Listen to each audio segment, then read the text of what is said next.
This is my home at the southern tip of Africa.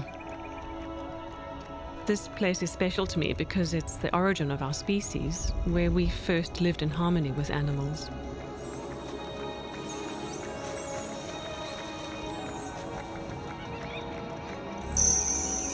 My name is Anna. I've studied the ancient skills, and I'm so passionate about awakening a sense of communicating with animals in us modern humans. I'm dedicating my life to this because I believe that humanity is suffering from a great separation sickness, a real disconnect from nature. My sense is that by understanding animals more deeply, we can begin to heal ourselves. This is now my life. I talk with animals, and they talk back to me.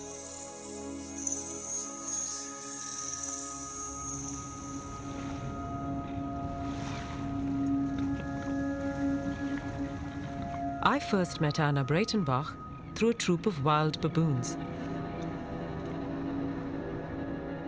My name is Swati. I'm a conservation journalist. I've often reported on this particular troop of baboons living on the fringes of Cape Town. They're constantly stealing food and breaking into cars. I've been jumped on by a big male who did not like me stopping him from getting into my car. Most people just don't know how to behave around wild animals, and this leads to more conflict.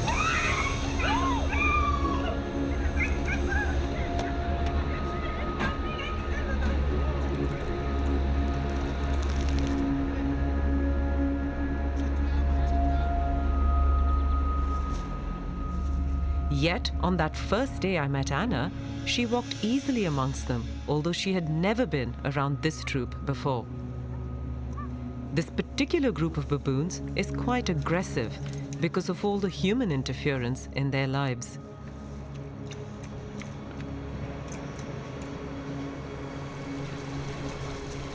When the alpha male returned after a while, I was lying down almost asleep. It was the alarm call of one of the females next to me that alerted me to his presence.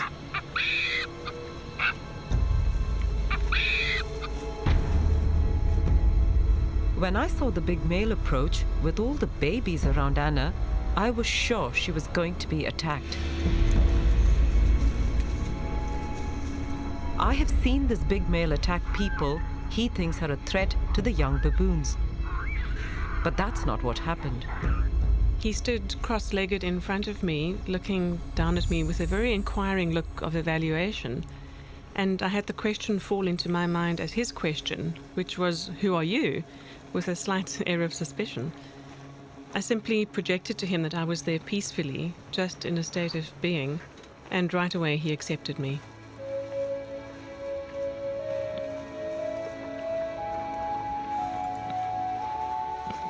And the alpha male kept on looking at me, and I got the distinct silent impression in my head from him, saying, "Seeing as you wanted to be with us, then do as we're doing and dig with me."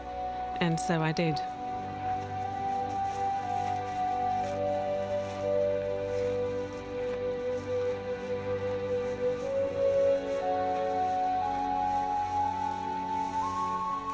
The way they were looking at me, particularly the alpha male, was with almost an appealing sense that I help humans understand who they really are. And there's a sense of confusion and sadness amongst them for the degree to which they're completely misunderstood. And the conflict with people is injuring and killing the baboons. This young male had his hand and his tail cut off in a trap when he was a baby. This female had her right hand cut off by a trap, and she lost her second baby as a consequence.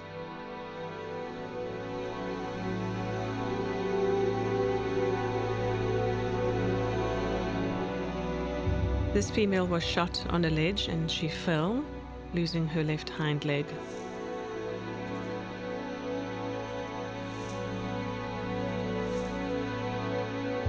And this female had her right hand crushed by a gin trap.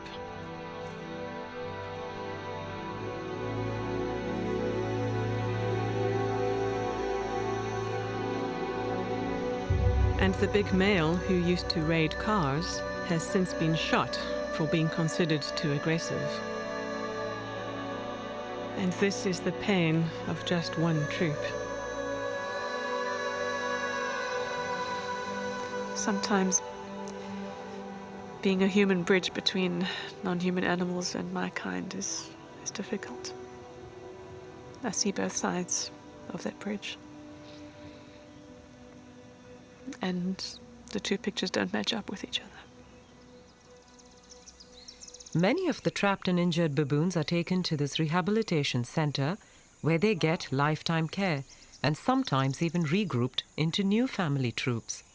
Anna's work has been critical to this process of regrouping.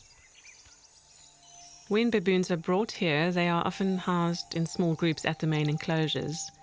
Paul was one of these baboons. He'd been with two females for a few years.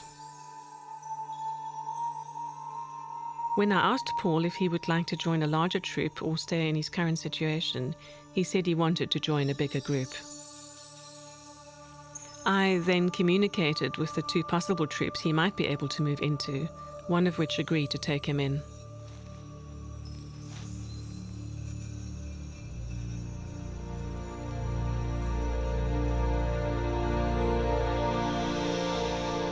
Adult male baboons never enter a new troop unless they're trying to challenge the existing alpha or steal the females. And so it was surprising to see how quickly Paul was welcomed instead of being attacked or killed.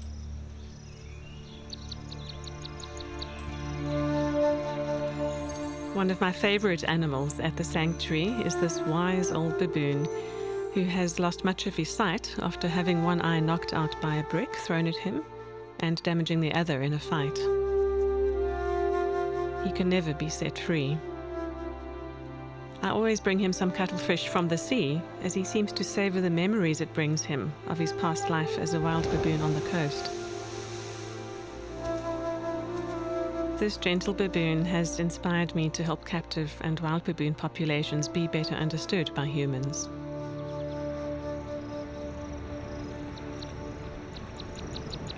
I wondered if there were any scientists studying the idea of animal communication.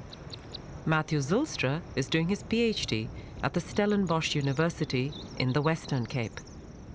I wanted to see what a scientist would make of Anna's ability to communicate with such big, powerful animals like baboons.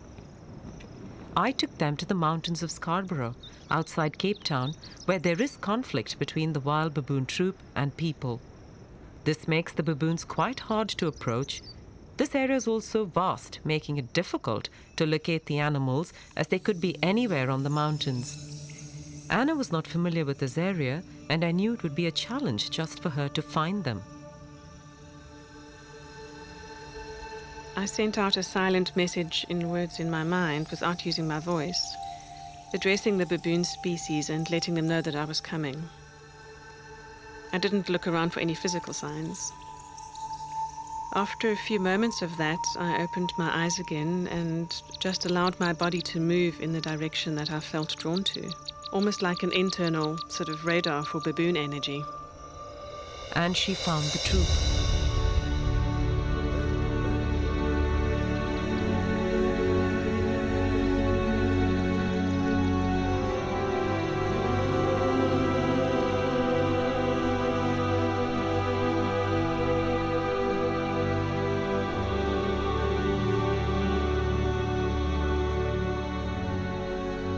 What happened next was really remarkable. She seemed to be communicating with the baboons as they walked right up to her, ignoring Matt and me.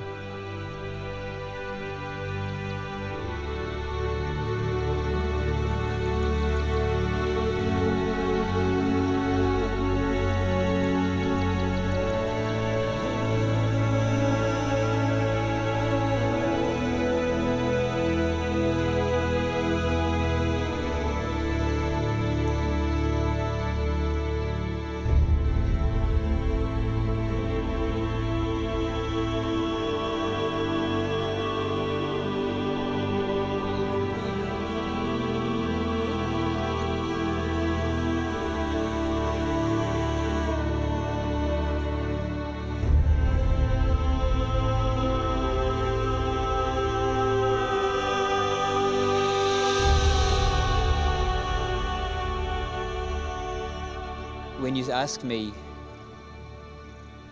how does science explain this? I also think of how it must have been for people back in the 17th and 18th century, and they used to see lightning. But if you ask them, do you believe in electricity? They would have said, no, not at all. I mean, they would have laughed at you. And maybe what we're seeing now with Anna is being back in the 17th century and seeing lightning. What I know is that my belief systems and everyone's belief systems are formed over the course of their life. And these belief systems filter how we see reality. And we use these belief systems and our perceptions to edit out the stuff that we're not comfortable with. And I think that's what happens in situations like this. We almost cannot help but letting our belief systems sort of edit out the things which we don't feel comfortable with. But on a personal level, I feel profoundly touched, and my scientific curiosity is awakened to really want to understand this phenomenon much better. Because I don't feel this is just about communicating with animals, as amazing as that might be. But the essence here is about sustainability and about how we as humans can find a way to meaningfully reconnect ourselves with the rest of the living planet.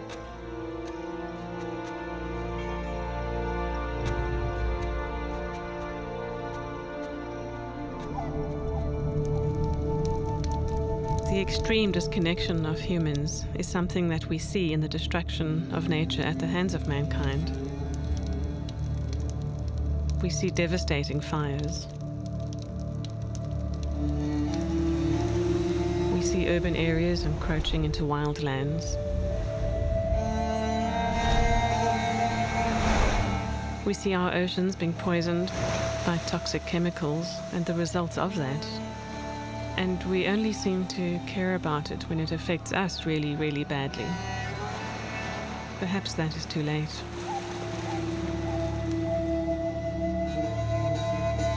Most of us have had a relationship with a domestic pet at some point in our lives. But whether it's a domesticated or wild animal's eyes that we are looking into, how can we not see an intelligence and a being in there? How can we not know that they have thoughts and feelings? Anna started out as a systems analyst in the corporate world before she quit to become a full-time animal communicator. She is now regularly invited to help zoos, vets and sanctuaries to solve problems by communicating with the animals they have difficulty with.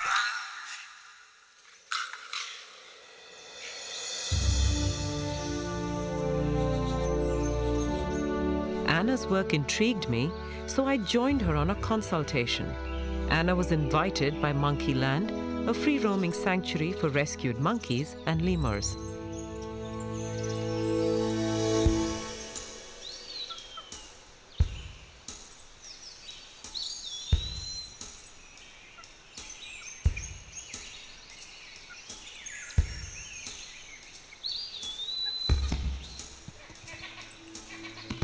She was here to communicate with a capuchin monkey called Arthur, who was not fitting into the social hierarchy. Arthur was also always having her babies in the winter months instead of the summer, thereby endangering their survival. I spoke beforehand to the curator Christian and asked him to tell me something about Arthur that only I would know and not Anna. Christian told me that Arthur had been rescued from a lab where she'd been experimented on. We've always been under the opinion that she is from vivisection. That was told to us by Stichting Art. Exactly what was done to her, we're not sure about. Her social structure in the group, she's never really become one of the big females as other individuals that come with the same batch. And we have had her at the vet once before as well. And the vet commented that there's a lot of incision, a lot of scar tissue on her stomach. This constant rearing of babies in the winter months is a bit, strikes us a bit weird. When I am communicating something to an animal, I am silently forming a sentence in my head or a mental image and simply projecting that and I imagine it landing in their space without using my vocal cords, without physically talking. When I get a response from an animal, it is in that universal language, something that my brain can then translate into images, emotions, thoughts, feelings or words as a way for me to understand what just happened. Well, I got that she knows she's here amongst her kind, but she doesn't really know how to successfully be a capuchin, and so she doesn't catalyze social interactions or try to form relationships. There were repeated sort of physical interventions, and I kept on getting the image of her being on her back with all four limbs restrained, literally tied down, and her being repeatedly sedated as well. I just picked up again a slight tummy ache, getting the solar plexus pain, but it felt old to me, like scar tissue related. Not, I got that she's really quite healthy now. The scars that Anna mentions on the capuchin, these aren't scars that you can see on the monkey. I mean, these are scars that are buried beneath her fur. You would need a scan to be able to tell she even has them. And I know that Anna knew nothing about this capuchin. Only I had information on her because Christian told me. And often our awareness goes straight to the area of the body where they are having a problem. They show us that right away. But they again show us from their perspective how they are experiencing that physical sensation. So one can tell the difference in the quality of a physical sensation or a pain. Is it a dull, throbbing pain or a sharp, stabbing pain? Is it there constantly or only occasionally? Is it quite surface level or more deep? Yeah. And it was actually quite scary, to say the least. I was hesitant initially, of course. I think, as most people may be in the beginning, but there was something that I just can't explain. That I actually couldn't have said. Okay, well, I've heard this from somewhere else, or that there's trickery involved. When I asked her about her pregnancy situation and the fact that she only comes into estrus at the coldest times of year, she again was just sort of saying, well, that's just how I am.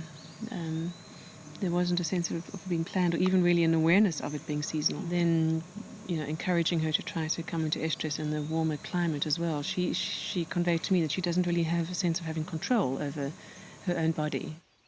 And Christian seems satisfied with Anna's communication.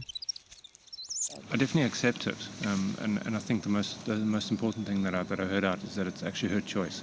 So if we don't have to really worry about it too much, and if she chooses to be like that, then it's all right. As long as it's her choice and she's all right with that, then that's fine.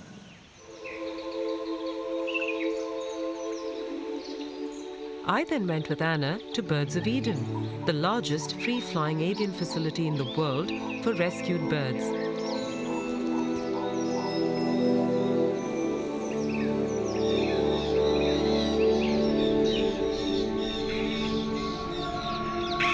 Anna had been asked to try and help with a cockatoo called Coco. Coco would often bite visitors and so had to be moved from the free-flying area to one that was confined. His caregivers could not understand why Coco was not happy to fly freely like the other birds. I'm suddenly awash with this incredibly intense emotion. This absolute sadness that is coming from Coco, and it's flowing over me entirely. It's not from me, and it's really creating such anxiety.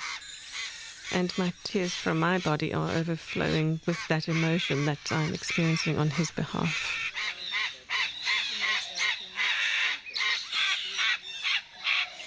He seems to have had a very close bond with his person before, the person who had him. And he's so upset to be separated from that person. And he's in a lot of emotional pain still. He doesn't really understand why he's here at all, not in this cage, but at Birds of Eden. It feels like it was a very sudden separation. Perhaps something even happened to his person. It was a very sudden separation after quite a long relationship, and he never saw his person again, and not even for a visit. I then checked with Lara, the co-founder of Birds of Eden, to check if anything that Anna had said made sense. Coco's owner had to leave the country. And it was a very sudden thing. He raised him from baby age, spoon-fed him, and they definitely had a great bond. I mean, this is the story. She sent a little letter saying that we must please care for him and she loves him so much and so forth. Never seen his owner since? No, never seen the owner. I don't actually even know her name. In Coco's particular case, his relationship with his human is far more important than being able to fly free. And just a few weeks after our visit, Coco died. With both the animals, I mean, with the capuchin and the cockatoo, Anna got information that was accurate. I could verify it with the caregivers of both these animals, and I know that she didn't know anything about these animals before we got here. And so the simplest explanation seems to be she's getting her information from the animals. But then all these questions then come up, like, how is she doing that? What is she doing? And can we all do this? For any of us to connect with the fabric of life, it's important to find some quiet time in natural surroundings. To restore my balance and renew my sense of inner peace, I spend quite a lot of time in nature just simply being quiet and absorbing a harmonious state of being with the aspects of nature around me. And it's when I'm in this state that animals will often spontaneously approach me. And I'm always very humbled by that. It's always great to have an animal in its natural environment allow me close, as if I'm no threat or disturbance on the landscape. Then I know that my inner state is matching that animal state of presence and well-being. From a quantum point of view, which is the more sort of recent side of physics perhaps, we are all as beings walking, talking collections of molecules that are made up of atoms, that are made up of quanta. And as unique bundles of quanta, we vibrate with a very unique energetic frequency. So this is how different individuals show up in the universe as having a unique energetic fingerprint or footprint, if you like. So an analogy would be to talk about, imagine that we're tuning in like a radio frequency to the particular radio station that is that unique frequency of that animal that we're connecting with. And once we have sort of dialed them up in the universe of all possible beings, we then have an open and clear communication channel between us and that animal. And it's across that channel that information passes freely in both directions. The essence of what Anna is claiming to do is not new. Most indigenous communities around the world also speak of being able to communicate with animals. The survival of these communities depended on the hunt. And so it seems that tracking is the origin of this ability to be able to communicate with the natural world.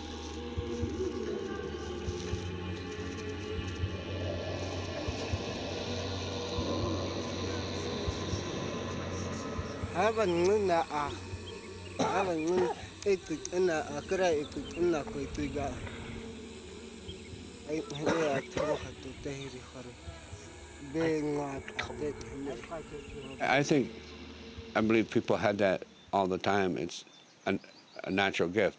It comes with being born in nature. We're all part of nature, just that we become educated and thought we could do better without it. So it's a natural gift that we have as human beings, and it's just reclaiming it.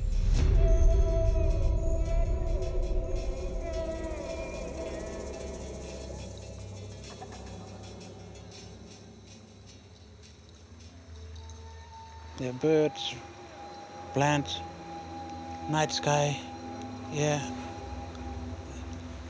river, everything. They become your family. Walaja. Everything's part of you. They're connected to you. You're in relation with the land.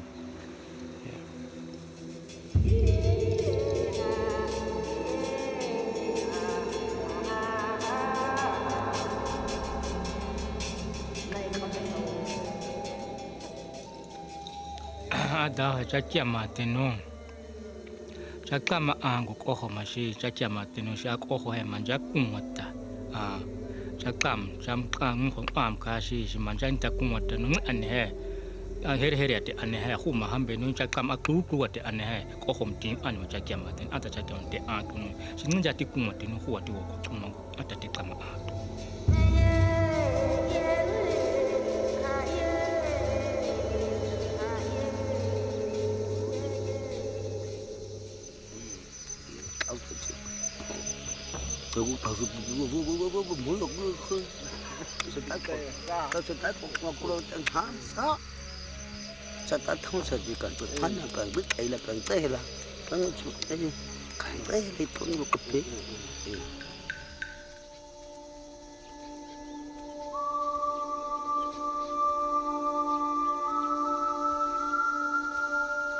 Animal tracking is the oldest form of interspecies communication.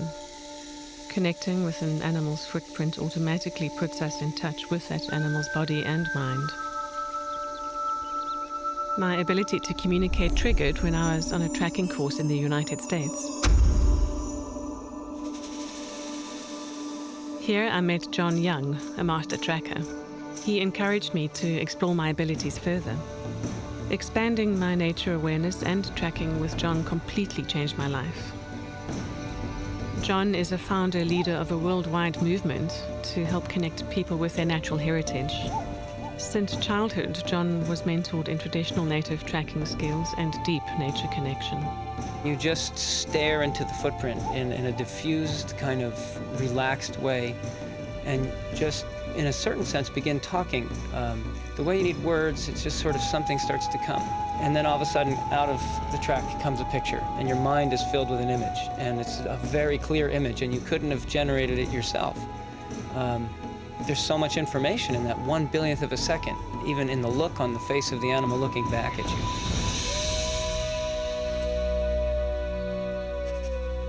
Now, the University of Vermont in the United States has recently asked John to create a course in nature connectedness and awareness. It will be a whole new field of study. I also work with John around the world to reconnect people with nature and themselves.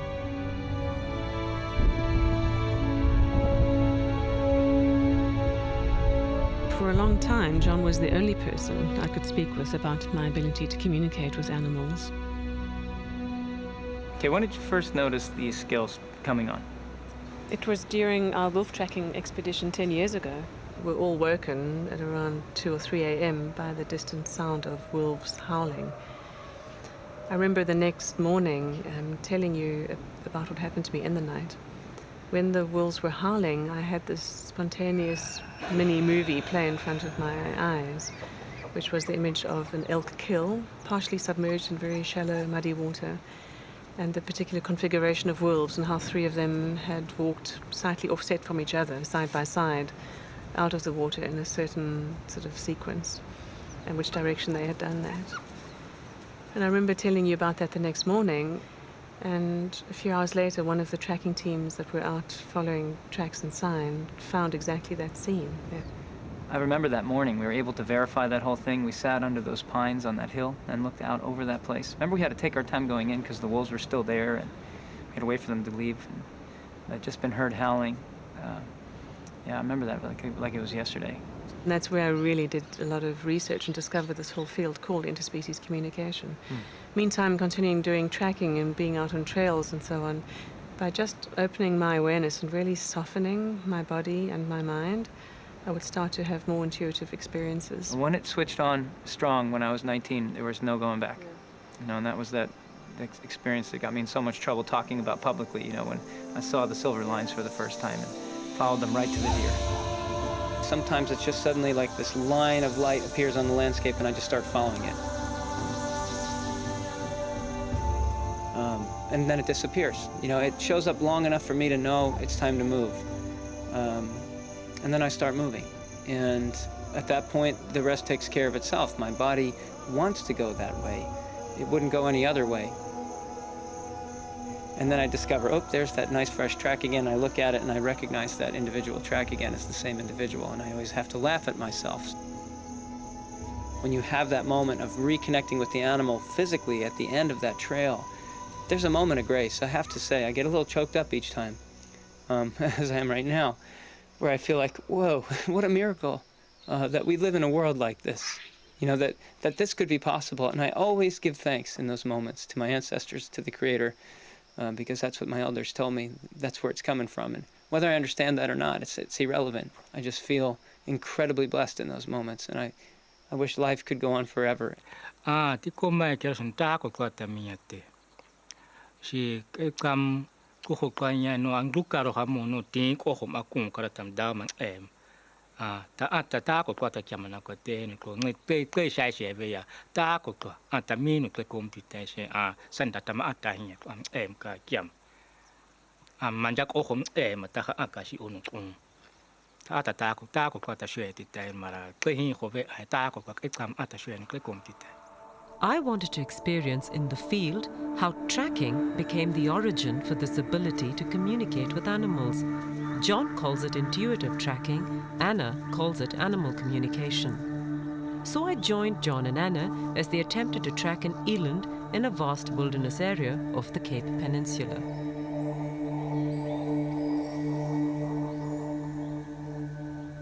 So when I look at this track now, I see the face of this animal looking back. I can see its glistening eye, and I see a tear duct, and so I see the face. And there's so many signals in my body that I have to listen to, you know. Some of them are playing tricks on me, and the other one is dependable, you know. And what I've noticed is that once I lock on, I can even try not following it, and I'll still be following it. So that's how unconscious it is when I'm following an animal. John, that's exactly animal communication right there. When I'm with tracks or communicating with an animal remotely, there's this internal voice of the mind that runs various options by me. Looking at the eland track connects me directly into the signature frequency of the animal. Even if this animal were amongst a herd of others, I would still be able to find this particular individual because it is her tracks that I'm connecting with. Then they just walked, hardly looking at the ground for tracks and sign, except very occasionally. What gets me on the right track is not anything but my body having a desire to go somewhere. So I just feel this need to go somewhere. And it just pulls me, basically. John, you speak of being pulled in that direction, and for the last several minutes I've been feeling that that's exactly where she is right now. And she's very aware of us connecting with her as well. There's this aliveness in the connection itself. I don't know, if I'm really trying to understand an animal, I just need to do everything it does if I can. You know, get in its space, see what it eats, walk on its runs, lay in its beds. Just really try as much as I can to get as much about this animal as I can from the landscape. When I step onto a fresh trail, my legs will get hot right to the knees, and I'll feel like almost like static electricity going up and down my body, like I've rubbed my feet on the rug or something in a dry place. It's a connection with the life that has passed through here. Yeah. In some ways, looking for tracks is distracting. If I look for the footprints, I might get caught in a different animal, or, you know, it's almost like there's too much information on the ground. So for this reason, I let my body do the tracking, and I occasionally check in with my eyes. And then they told me that they could feel that it would only be a few minutes before we saw the eland. But following with the camera, I started having my doubts. There was not a single animal in sight, and it was getting dark.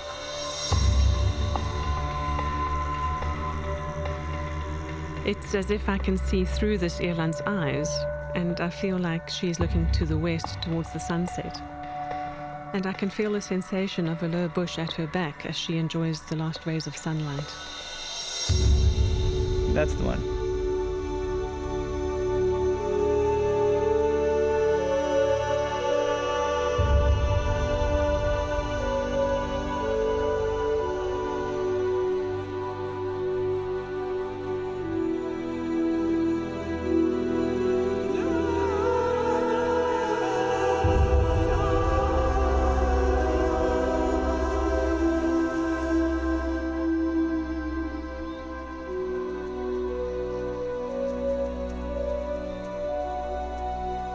I feel such gratitude when things like this happen, and I'm surprised every time. It's as if it's the first time, and I feel such like a hint of grace, like the universe is such a gift. I mean, to be alive is such a gift. To share this world with these beautiful beings is such a gift. And it never ceases to amaze me every time this happens.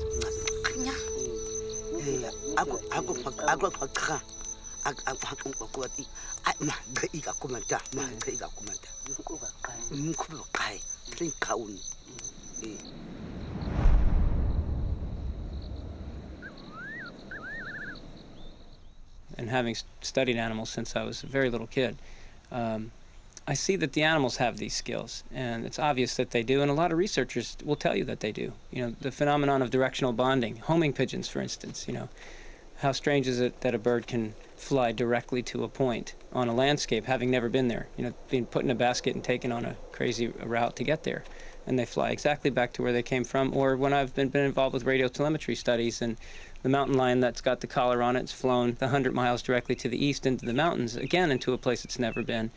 The cat beelines straight back to the suburban neighborhood where it's been caught. When I see that kind of thing, you know, I know that there's something else happening, and I feel like that directional bonding is exactly what I'm experiencing when I'm tracking. What we're doing when we talk about intuitive tracking and connecting people in this manner may be the most important thing there is right now, because it gets right to the heart of connection. When people have connection, they feel compassion, they see the earth, they feel the other life forms, including the human beings. And they become part of a fabric of we instead of I. Even after everything that I've experienced with Anna and spending all that time with her, there's that scientific controlled, you know, sort of rational part of my brain still has doubts. So I wonder what it will take to totally convince me.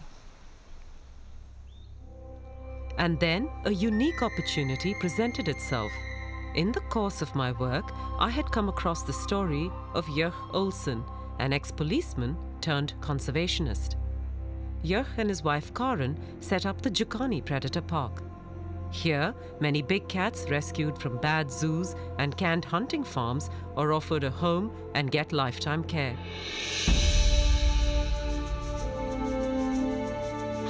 Jörg has a remarkable relationship with his cats, and he handles them in a way I have seldom seen before.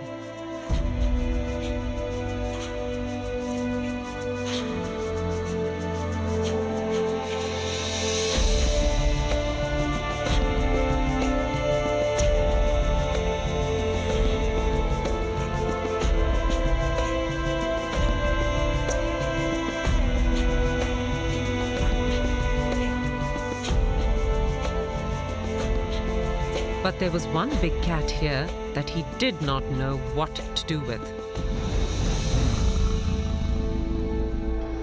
This black leopard, called Diablo, had been rescued from a European zoo where he'd been abused. That experience had made him suspicious and vicious. All he did was sit in his night shelter and snarl at anyone who came close to him. 6 months in, and Jörg was at a loss as to how to deal with this cat. That whole atmosphere there was a vibe of aggression and of, I hate you and I will kill you. And, you know, the one encounter I had with him, he sent me to hospital 1 bite, 1 week. Here, I thought, was the perfect case. If Anna could get this animal to change his behavior and become well-adjusted, then I would have no choice but to acknowledge that she was in dialogue with animals. It took me some time, however, to convince Jörg to bring in Anna. He's a dangerous cat.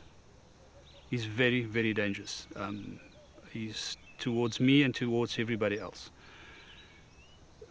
In my opinion, the chances of an animal communicator changing that, it'll take a lot to convince me. I honestly do not believe that an animal can talk to a human or communicate with a human. I've had animals my whole life. We give them commands, we give them instructions, and they do it as we habituate them, basically. But I'm very skeptical to think that an animal like Diablo will communicate or can communicate with humans. I am desperate, however. I do not want to lose him. I made sure that Anna had no information on Diablo or his history before she came to speak to the black leopard. I was nervous to see what would happen, as this animal never let anyone near his night shelter without a lot of snarling and growling. But the minute he saw Anna, he calmed down and let her kneel right outside and look at him.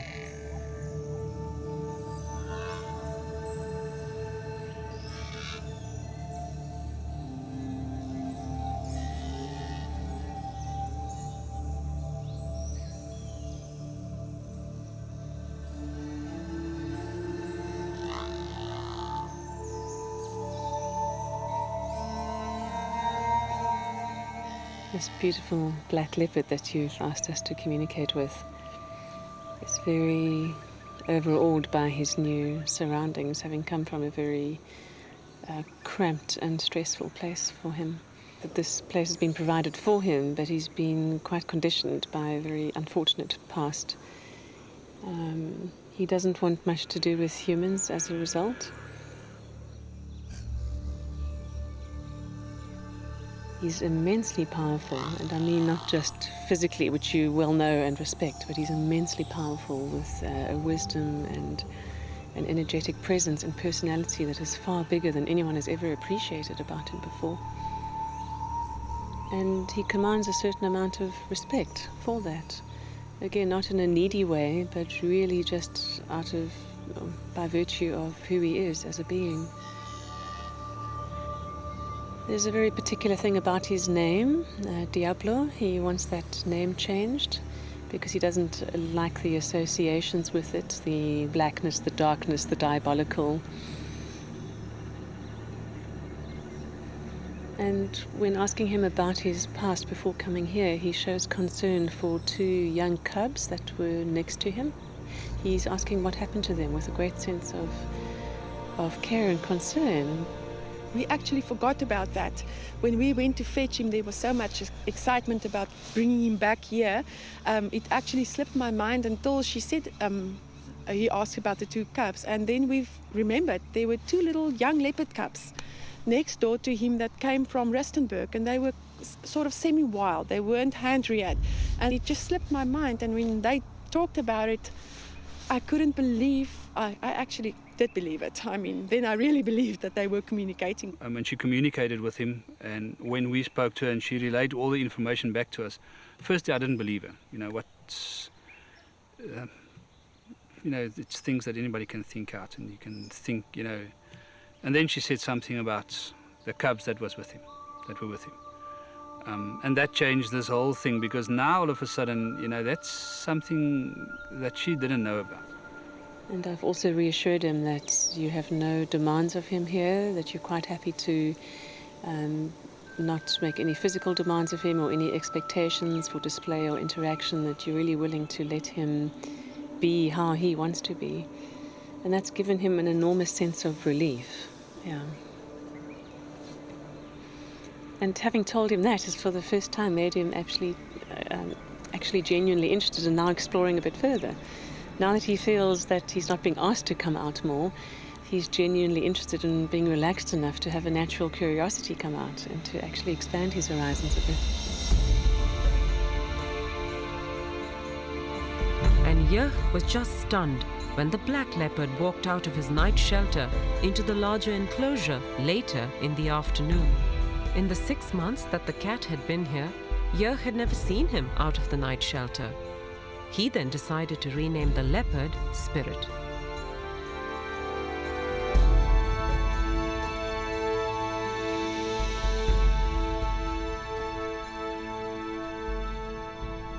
We told him that same afternoon that we're not going to call him Diablo anymore. And we understand and we agree with that the diabolical side of it. That's not what he is to us. And we'd like to change his name to Spirit. As I walked to him, I thought, listen, he asked about the 2 young leopards. And I thought, well, I'm here now, there's nobody else here. I'm not going to look like a fool if he ignores me. I'll tell him what happened to those leopards. And as I called him and I said, Spirit, and he was looking at me, he was lying like that. I said, with regard to the two little leopards, I just want to assure you and I want to tell you that they're safe. And I couldn't help it. I just said to him, wow, you're beautiful. Beautiful. Oh, that's mooi. That's mooi. And he gave me that, oh. And I thought, what's happening here? And I said to him, you understand what I'm telling you if I say to you that you're the most stunning cat? Oh. And I spoke to him and he answered me about 19 times. And he just sat there and he was totally relaxed. It's the first time since we had him that I felt at ease with him. I felt that he was relaxed and he understood me. It was, to say that I don't know what it feels like for him. For me, it was the most amazing moment. Later that afternoon, Anna came back to check up on Spirit and to see how he was doing. I'm asking him now about how he experienced the communication from Jochen through the fence. And he said it's the first time that someone has directly expressed to him verbally appreciation for who he really is, not how they see him to be. And that really surprised him. He shows me an image of literally stopping in his tracks by surprise at that sense of just this wall of appreciation coming towards him. He is so relieved that nothing's being demanded of him here. He's just so relieved. It's like this weight is lifted from his shoulders. And when he was grunting back, he said he was saying thank you for the thank yous. So for each thank you he was getting, he was saying thank you back.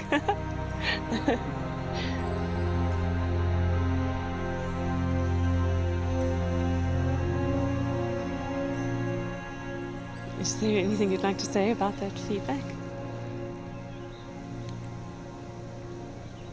I think we'll talk about this a bit later. I can't believe this. So we'll talk about this later. It's unbelievable. I'm overwhelmed.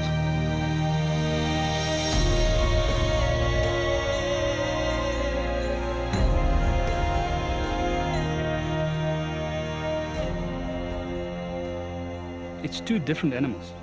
It's two totally different personalities.